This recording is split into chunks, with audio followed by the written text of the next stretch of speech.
Hello everyone, I am Nicole Todd with Pampered Chef, and I am here to make some chocolate protein cake bars for you to try out and enjoy.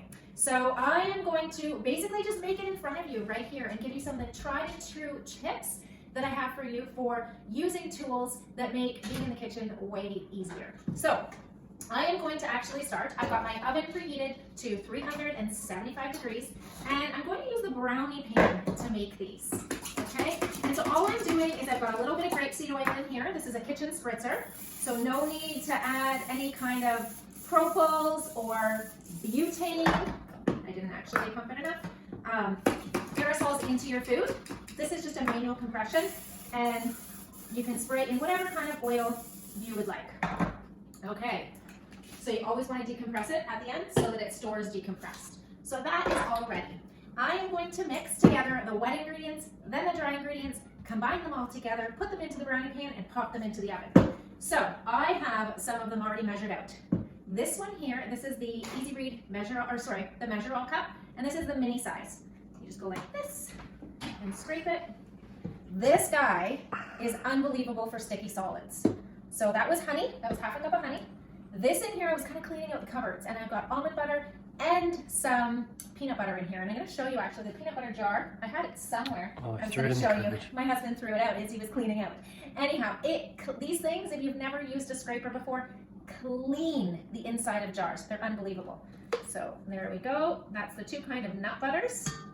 And then the last one, my hands there. The last one is some pumpkin, fresh pumpkin. This is not pumpkin pie filling. You want to make sure you're getting pure pumpkin.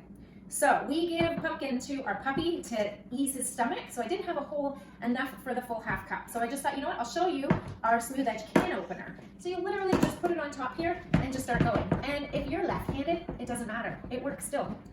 You don't have to be right-handed to use this guy. So you just go all the way around until it feels a little bit easier.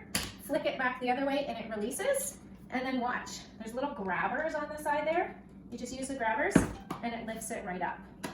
So this is the thing that I love about the smooth edge can opener. Look, this is not sharp. I could actually put my hand in there and it's not going to cut it.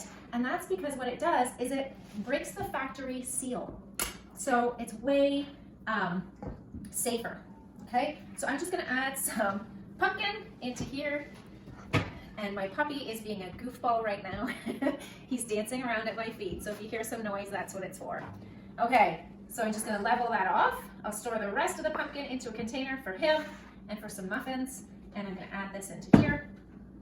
Okay, see how easy? This is the best thing for like sticky solids. Like you've seen honey, you know, maple syrup, nut butters, anything like this, mayo. Oh, the sticky stuff that's super annoying to measure, just pop it into there. Using, I like a scraper and a Measure All cup. So I just got the recipe in front of me and I just don't wanna wreck it.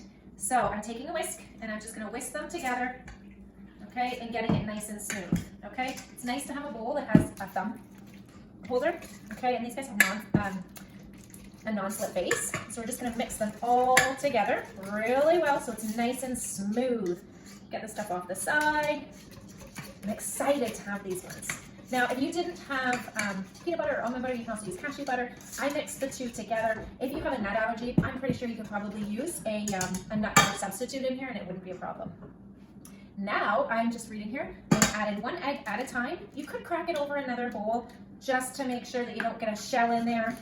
But this is my family eating it, so I'm not too worried. I'm not serving it for someone else. So I'm just gonna mix it, make sure that yolk gets all mixed in. And I'm gonna do the other one too.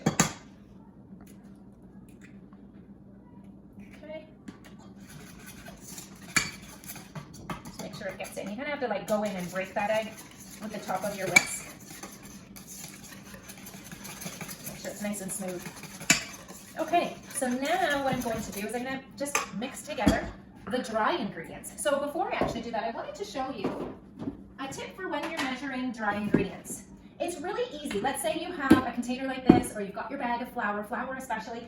You take out your measuring cup and you scoop it in. When you do that, you actually compress the flour down in, and that's how you end up with cakier or drier baked goods. The best thing that you should do is you can actually get the measuring cup that you're going to use and another measuring cup and put it on top. So it's piled up really high. And then you take a leveler, okay? Now our measuring cup set comes with a leveler, and that's what this is for. You literally just go across like that. Now this recipe calls for almond flour. I'm substituting actually some all-purpose flour and coconut flour because I didn't have enough almond flour. I'm sure it'll be fine. However, that will obviously alter the nutritional content of this, and it will reduce probably the amount of protein and fat in it because it's not all almond flour.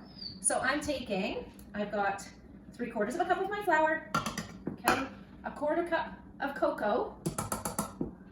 I've got half a teaspoon here. Make sure you have half a teaspoon of baking soda.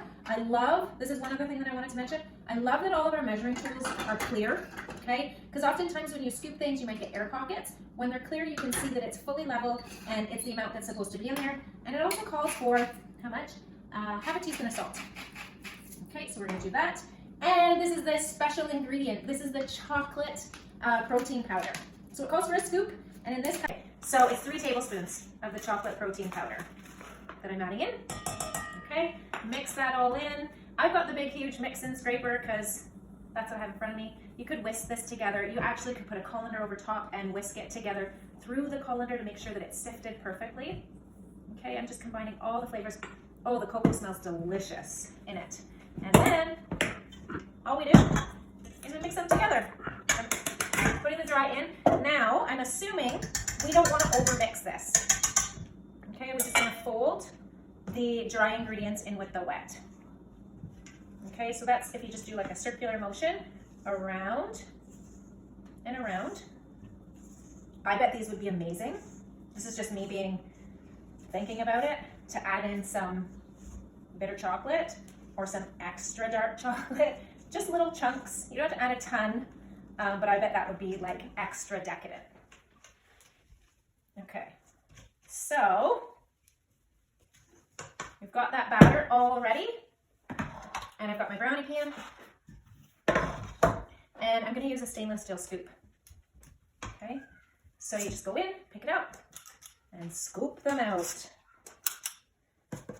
Depending on the recipe and how well it's been measured out, sometimes you actually get a little bit more batter, and it's not enough for like a second batch or a double batch. And so what I do is I take one of the smaller scoops and use those to add in, because not every recipe is designed with our scoops in mind, right? So this is where the scraper comes in really handy. Watch how much it will clean the side of that bowl. You know, the kids will be disappointed because there's nothing to scrape anymore in the bowl. And I just grab it on here and I start going like this. And then you have no waste. Maybe a little bit more. I will show you, this is clean almost perfectly. My dog's making funny noises behind me here. Let me get this last one and get it all off. And now we have our little chocolate protein cakes. I'm just gonna pop them into the oven. The recipe calls for them to go in the oven for about 10 minutes. So I just had it preheated, we're gonna pop it in. And then I'll be back and I'll show you what they look like afterwards. Okay, the oven just beeped. Let's check these out. Okay, they smell really good. So what I'm gonna use, this is a cake tester and releaser. So you're gonna use like the pointy side over here to go down and just make sure that nothing comes off of it, okay? That's how you know that they're done. You then can flip it over. These, I want them to cool down first, and then so that you're not scratching your pan, you can use the the cake releaser. So you just go around them and pop them up. But to cool off, or cool them off, I'm just gonna set them over here onto the cooling rack until they cool down for a couple of minutes, and then we can pop them out and everyone can start to enjoy them. Okay, they're ready. I'm gonna try.